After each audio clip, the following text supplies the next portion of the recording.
quarta-feira no Conexão ainda teremos oportunidade de ouvir mais uma palavra, mas na celebração é a última. Então, hoje quero falar sobre renovados no Senhor. Como é que é uma vida realmente de renovados no Senhor?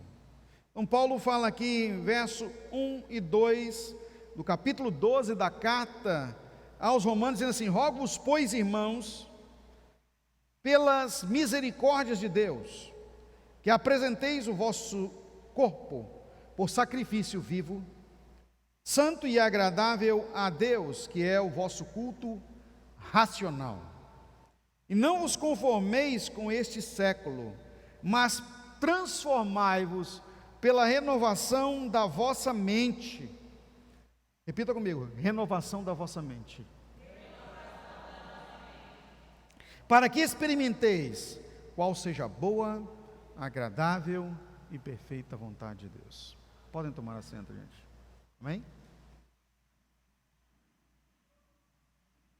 Nós vamos encontrar esse texto aí, dependendo da tradução, alguns sinônimos diferentes, né? Que você amolde o corpo, que você, pela compaixão de Deus, pela misericórdia de Deus. O importante é o cerne da palavra: renovados no Senhor.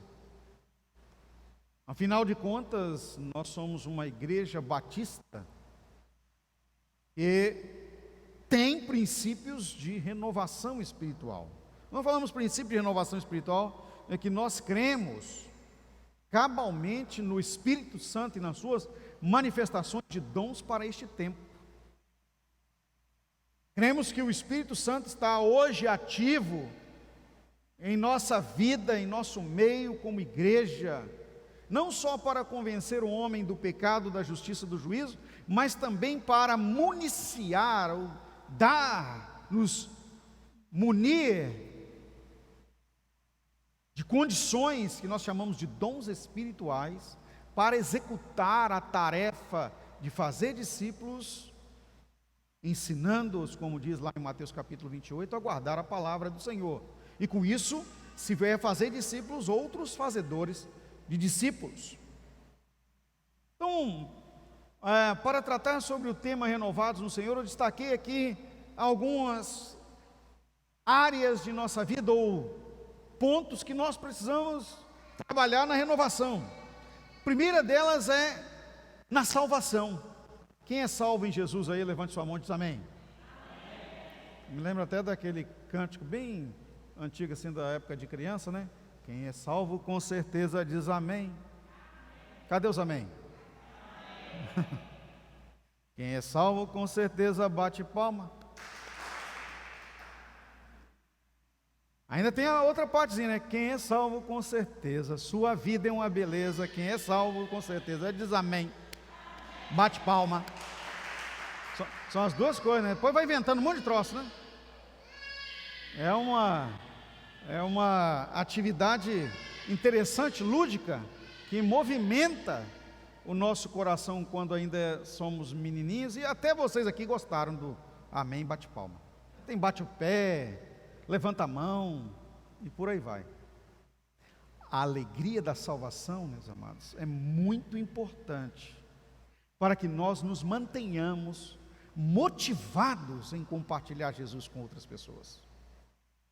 Quando se perde a alegria da salvação, o que comumente acontece com esses é que começam a buscar a felicidade aonde não vão encontrar. Começam a ser ludibriados com as apresentações dos manjares mundanos. E há uma advertência bíblica para nós, o apóstolo João, aquele que, relacionamento íntimo com Jesus, de tempo de dedicação com o Senhor. 1 João capítulo 2, no verso 15, ele diz: não ameis o mundo, nem as coisas que no mundo tem, pois se alguém amar o mundo, o amor do Pai não está nele. Se o amor do Pai não está nele, o próprio Jesus, o Espírito Santo, o Senhor Deus, que Deus é amor, não está nele. Esvaiu-se dessa benéfice divina, que é a presença de Deus em si. Então a alegria da salvação já foi há muito tempo. Os prazeres da carne, o que movimenta o desejo pecaminoso, começa a direcionar as decisões diárias.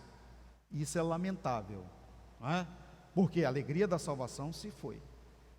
O que nós podemos chamar de alegria da salvação para que possamos entender?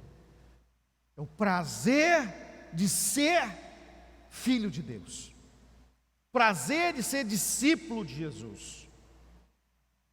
E aí, eu quero destacar algumas coisas que nós identificamos em nós como o prazer de ser filho de Deus. Primeiro deles, o prazer de estar na casa do Senhor.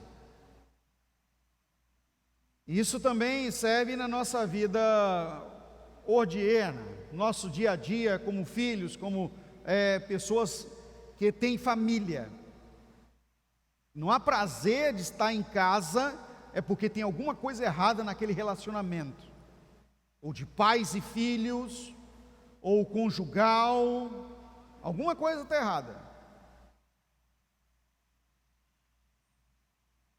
Para mim, o melhor lugar é a casa de Deus, não é? E quando eu falo casa de Deus, é o templo do Senhor e a casa onde eu moro, é o melhor lugar. Até quando nós saímos, muitas vezes, aí eu e minha família, até que esse ano e o ano passado não deu muito para fazer isso, a gente já vai, daqui a pouco, já com vontade de ir embora para casa. Que saudade da igreja. Por mais que quando estamos em outra cidade, nós vamos em alguns outros templos, em algumas outras comunidades cristãs de adoração ao Senhor, nada é igual a nossa amada Igreja Batista Vitória, não é? Então, o prazer de estar na casa do Senhor. Olha que o salmista disse acerca disso: olha, me alegro em dizer, vamos à casa do Senhor. A alegria da salvação se esvaiu quando alguém começa a trocar a casa do Senhor por outras coisas. Por exemplo, eu, quando estava nessa época da pandemia, que não podia abrir a igreja, irmãos, eu ficava incomodado. Meu Deus, o que nós vamos fazer? Mesmo transmitindo da nossa casa, que se tornou lá naquele tempo, não é, o púlpito na pregação por meio do Instagram, Facebook, no celularzinho ainda, né? Eu, a Hélida, a pastora Thalita lá, né? Estou falando pastora Thalita, que ela ministrava, cantava, fazia louvor, né? A gente brincava isso lá em casa. Como é que a gente, não é, conseguiu viver aquele momento? Foi muita luta, porque era coisa rápida. Não dava nem tempo direito de fazer as coisas. Em 1 hora já estava acabando a transmissão. Meu prazer, como diz aquele cântico, é de estar na casa do Senhor. Quem tem prazer, a alegria da salvação, irmãos, não perde, não abandona a casa do Pai. Os afazeres, as responsabilidades diárias, tudo é segundo plano. Prioridade é o reino de Deus. Prioridade é a casa do Senhor. Prioridade é a casa do Pai. Sabe? E essa questão da alegria da salvação, ela é tão importante. Em tempos de tristeza, o salmista Davi, no Salmos número 51, verso 12, olha o que ele disse: devolve-me a alegria da tua salvação e sustenta-me com um espírito pronto a obedecer. Essa foi a oração de Davi. Senhor, eu preciso da alegria da salvação. Qual era a situação de Davi? A queda do pecado de adultério e homicídio que ele cometeu contra Urias e o relacionamento com a Betseba. A consequência do pecado estava sobre ele. A morte da criança, insurreições na família, porque as consequências são fortes quando se trata do pecado. E ele falou: Senhor, me devolve a alegria da salvação. Então, eu destaco aqui uma coisa: se a alegria da salvação está longe de nós, é porque nós ou estamos em vias pecaminosas, ou estamos vivendo consequências de pecado. Então, qual é a condição para recobrarmos o renovo da alegria da salvação? Oração. Repita comigo: oração. Mas você pode dizer: mas pastor, eu não estou com força nem para orar. Quem perde a alegria da salvação perde a força para orar. Ainda bem que a nossa força, ela não vem de nós, ela é do Senhor, não é? E por isso que precisamos da alegria, porque a alegria no Senhor é a nossa força. Então é clamor, é preciso clamor. A palavra de Deus em Jeremias 33:3 diz: clama a mim e eu vou te responder. É preciso clamar: Senhor, tem misericórdia, devolve-me a alegria da salvação. Agora, lembrando que o que retira a alegria da salvação, como eu acabei de compartilhar aqui, é o pecado. O próprio salmista coloca aqui: e me dá um espírito firme para me manter obediente, para obedecer. Esse é o desafio. Espírito pronto a obedecer, não vacilar nisso. Não podemos negociar, não é? Se nós sabemos que a alegria da salvação é que nos sustém, é que nos mantém ativos, é que nos leva a ter a alegria de congregar, de estarmos em comunhão, nós precisamos manter. Gente, a alegria da salvação, ela estabiliza todas as áreas de nossa vida, porque a alegria é fruto do Espírito Santo. Quer ver? Abra sua Bíblia em Gálatas 5:22. A palavra de Deus fala lá com clareza: mas o fruto do Espírito é amor, a paz, a alegria, felicidade. É o Espírito Santo.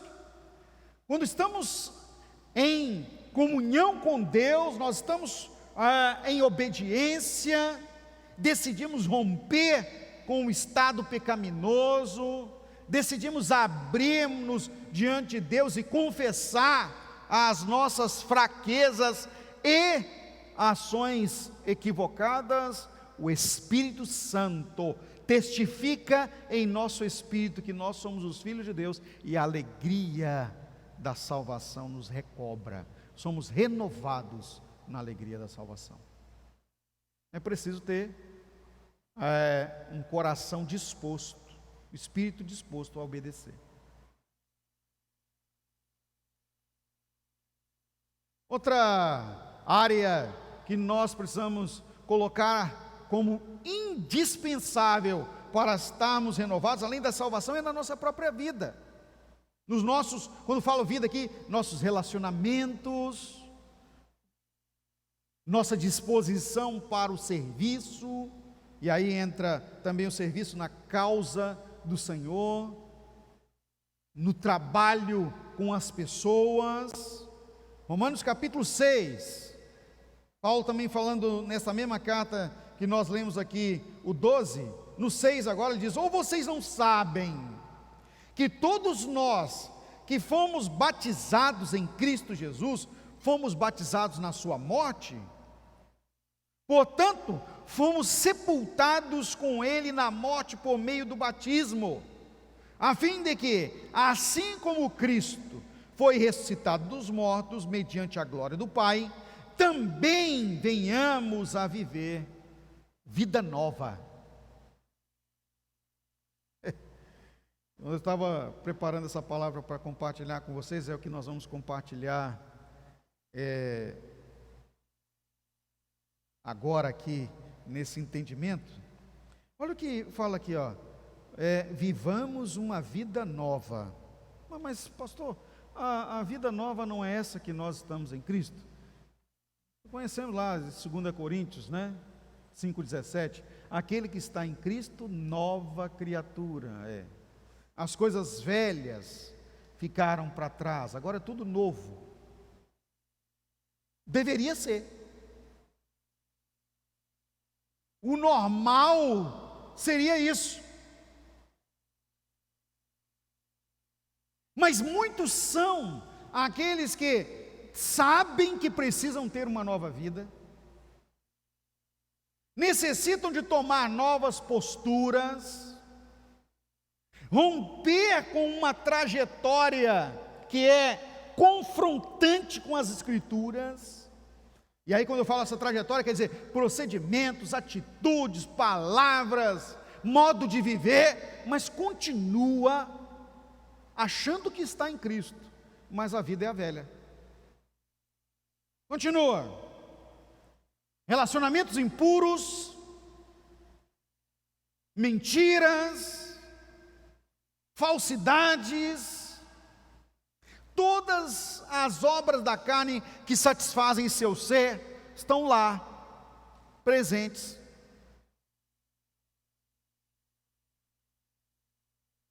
Negocia a fé.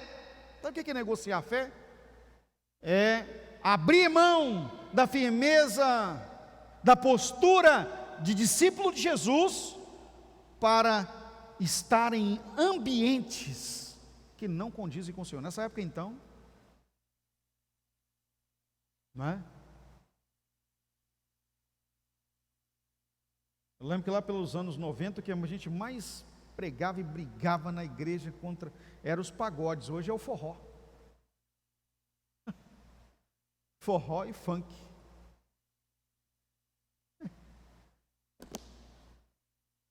Contra gente que deveria estar testemunhando Jesus, fazendo dancinha de forró nas redes sociais.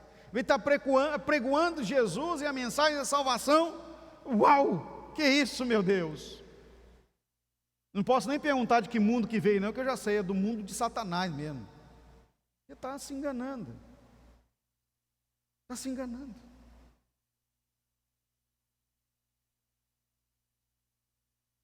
Quando entramos no terreno do inimigo,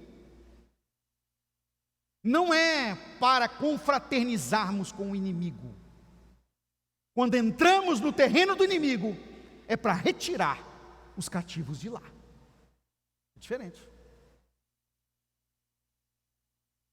Tem gente confraternizando com Satanás. São as festas das empresas, na bebedeira,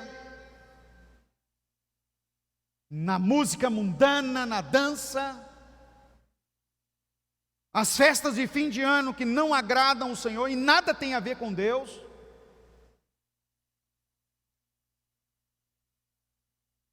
As celebrações, não é? Agora então, essas últimas agora do não El, né? Porque Noel quer dizer não Deus, adoração a negação de Deus, isso quer dizer o antideus. E por aí vai. Mas a palavra fala aqui que uma vez que nós somos renovados no Senhor, nós morremos com Cristo para o mundo e somos renovados em uma nova vida em Deus. É o que nós chamamos de vida na vida, a vida de Deus em nós. Se a vida de Deus não está em nós, queridos, não há renovação. E renovação é um tratamento diário, não são apenas dons espirituais, é uma melhoria, aprimoramento. Poderíamos dizer que é como que uma pedra preciosa sendo lapidada para ter mais valor nas mãos de Deus. Assim deve ser você, renovado e renovada no Senhor. Isso parte de nós em uma decisão de morte para o mundo e de uma nova vida em Deus. Terceiro impacto dessa palavra aqui que eu posso trazer aqui para você, está no próprio verso 12 aqui, ó, no capítulo 12, perdão, uma renovação da mente. Até pedi para vocês repetirem, renovação da mente. Então, isso aí, vamos lá de novo? Lembrados, na hora que nós lemos a palavra, nós repetimos. Então, renovados no Senhor também exige uma renovação do modo de pensar e agir, ou seja, teoria e prática diferente. Uma não vai andar sem a outra. Aí eu recebo muita palavra, olha que mensagem maravilhosa, que pregação. Esses dias mesmo às vezes eu fico assim, encantado com o que as pessoas chegam para mim, né? Eu falo, Senhor, o que eu estou fazendo no púlpito? Uma pessoa da igreja, poucos dias atrás, pastor, eu assisti uma mensagem poderosíssima. Falei, glória a Deus, amém, irmão. Falou isso. Eu cá com meus botões internos da minha alma, mas isso eu prego quase todo domingo. Ou seja, não me ouve. Mas que mensagem poderosa! E eu, glória a Deus, só que a vida continua a mesma. Não ouve o seu pastor, ouve outra mensagem, mas não muda nem quando o pastor prega, nem quando o outro prega. Olha o que a palavra de Deus fala aqui, Paulo falando à igreja de Éfeso, no capítulo 4, versos 22 a 24. Quanto à antiga maneira de viver, vocês foram ensinados a despir-se do velho homem, que se corrompe por desejos enganosos, a serem renovados no modo de pensar, e a revestir-se de um novo homem, criado para ser semelhante a Deus em justiça e em santidade, provenientes da verdade. Quem é a verdade? Jesus, João 14,6. Eu sou o caminho, a verdade e a vida. Do que me adianta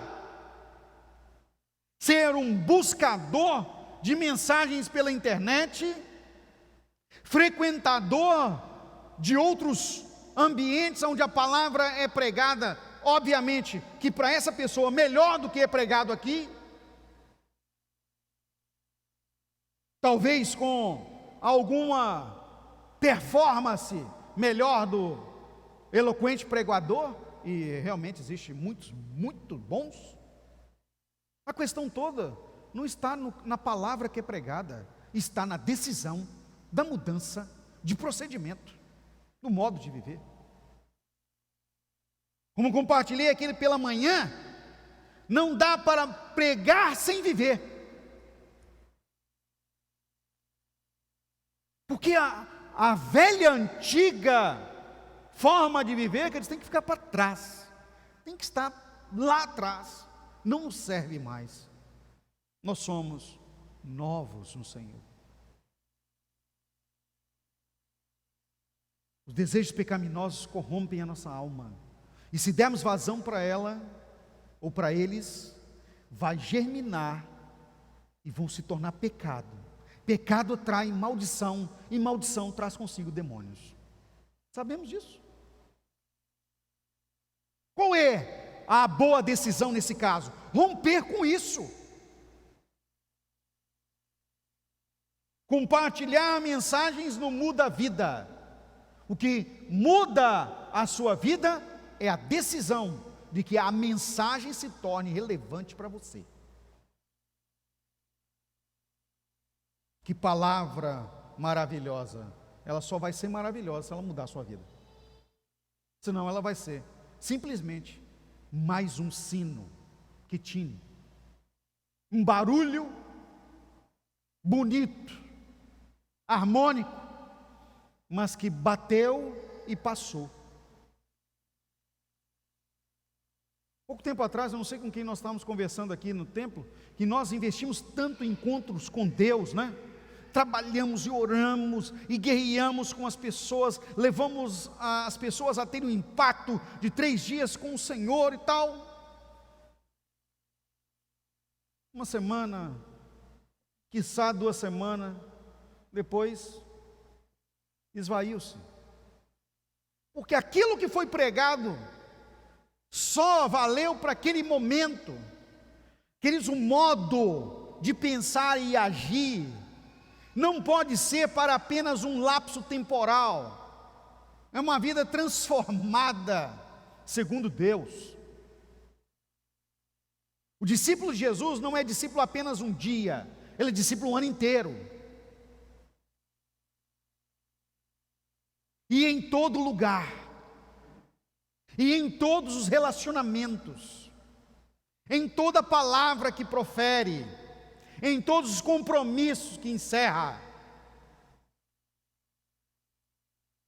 Não dá para fazer mais ou menos. Quanto ao mais ou menos, a palavra de Deus fala que a mornidão, mono, Deus não aceita, Ele rejeita. Está em Apocalipse, Ele vomita, Deus não consegue digerir. E nós estamos em tempo de mornidão. Queira Deus que você não esteja nessa situação. Mornidão espiritual. É aquele que está nem quente nem frio. Como recobrar a renovação? Primeiro, queridos, nós precisamos decidir. Ninguém pode decidir por você. É você que tem que decidir. Eu quero uma vida de alto comprometimento com meu Deus. Eu quero ser realmente de Deus. Eu quero estar no Senhor. Eu quero andar como Cristo andou. Eu quero ser realmente filha de Deus, um seguidor de Jesus. Pisar em suas pisaduras. Essa é a primeira decisão sua. E alguns dizem até que decidiram, mas na hora de praticar, a justiça e a santidade passam bem longe. É lógico que quem nos torna justos é o Senhor por meio de seu sangue. Mas como diz o apóstolo Paulo no capítulo 10 de Romanos, não é porque Ele nos tornou justos, não é, nos justificou, é que nós vamos viver no pecado. De modo nenhum, nós temos que rejeitar a velha maneira de viver. Isso é a busca pela santidade. Por isso que é chamado santificação. É um processo. Eu preciso decidir isso. Outra coisa que eu preciso decidir, preciso decidir acatar a palavra de Deus, a pregação, o ensino, o tratamento como relevante, importante, necessário para a minha vida e prestar contas disso. Preciso fazer isso. Não dá para ser meramente frequentador. Eu tenho que ser um filho de Deus que realmente guardou a palavra no coração. Isso quer dizer um servo fiel e prudente. A Bíblia fala que o fiel e prudente é aquele que edifica a sua casa sobre a rocha. Pode bater a chuva, a tempestade, as dificuldades, o vendaval, e a casa vai permanecer de pé. Ou seja, a vida está sólida no Senhor. Mas aquele que leva as coisas mais ou menos, sabe que tem que acertar nessa área da vida, mas não acerta. Continua vivendo dissolutamente. Quantos são os que estão assim? Concupiscência da carne, desejo sexual excessivo, vícios, continuam naquela batida e achando que ser frequentador da igreja é o suficiente. Não é. Porque na hora da dificuldade, na hora da escolha de quem será trigo e quem é joio, o trigo vai ser recolhido, como diz as Escrituras, no celeiro, o joio queimado como palha. Por hora, está tudo junto. Um dia desse eu vi um escrito muito importante, uma frasezinha muito importante, que chama-nos a atenção. O trigo trabalhado, ele vira alimento. O joio, quando trabalhado como trigo, é veneno. E engana, mata. Por isso tem muita gente morrendo espiritual e levando outros a morrer espiritualmente juntamente com eles.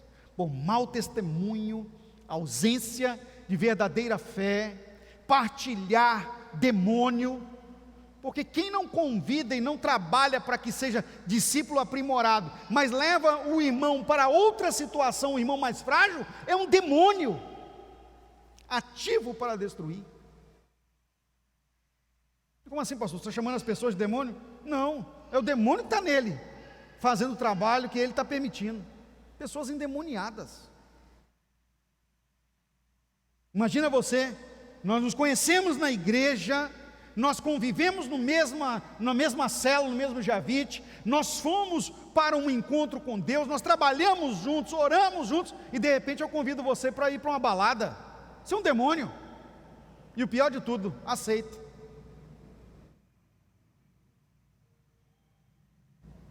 É um demônio. E aí o demônio está em um, pega no outro e vira uma legião. Porque daqui a pouco não tem só um. Tem gente abrindo células de endemoniados. É o que está acontecendo, irmãos. É só vocês olharem nas redes sociais.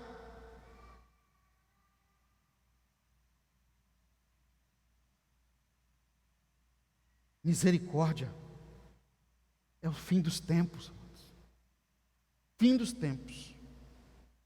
Pessoas que voltam à antiga maneira de viver. Nós não podemos ser assim, nem dar lugar a isso. É uma luta constante contra nós mesmos. Aquilo que nós nos alimentamos é o que vai fazer com que nós tenhamos saúde. Nós sabemos disso. Se você não se alimenta, não tem saúde. Não alimenta espiritualmente, não está na casa do Senhor, não está ouvindo a sua liderança, não tem saúde espiritual. E lamentavelmente, como diz as Escrituras, exatamente por não decidir uma retomada de vida, o que acaba acontecendo? Comem o vômito como o cachorro come, depois de regurgitar. É triste. Então, para que completamente eu possa ter uma vida renovada, eu preciso romper contra o desejo da minha carne. É um rompimento mesmo. Meus irmãos, com a carne, ou seja, o nosso desejo, não tem negociação. Ou você diz não, ou você vai continuar escravo. Tem que dizer não.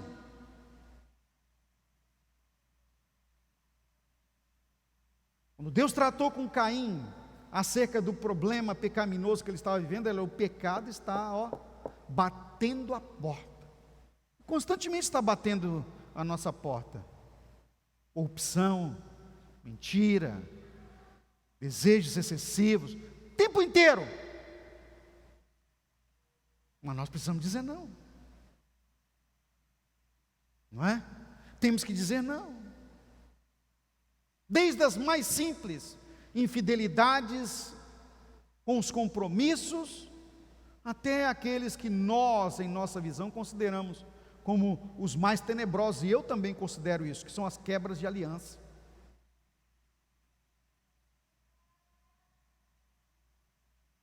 Então nós precisamos tratar a nossa vida.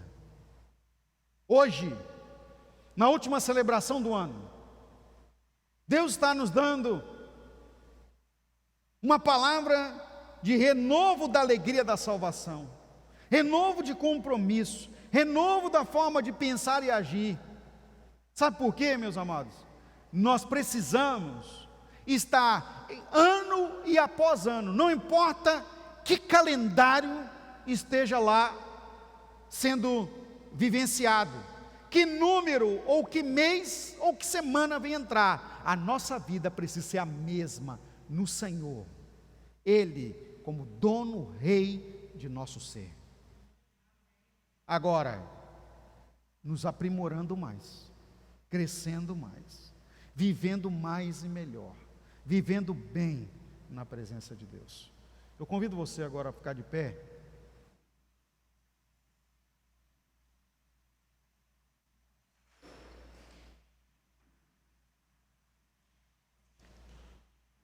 Curvar a sua cabeça, fechar os seus olhos.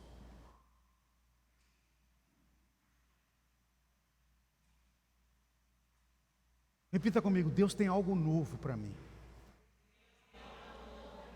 Então pergunte ali: Senhor, o que é?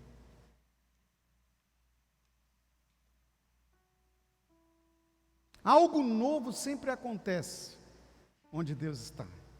E o Espírito Santo está aqui hoje. O que Deus tem para você É o renovo. Ele já determinou a renovação. Nós precisamos só viver.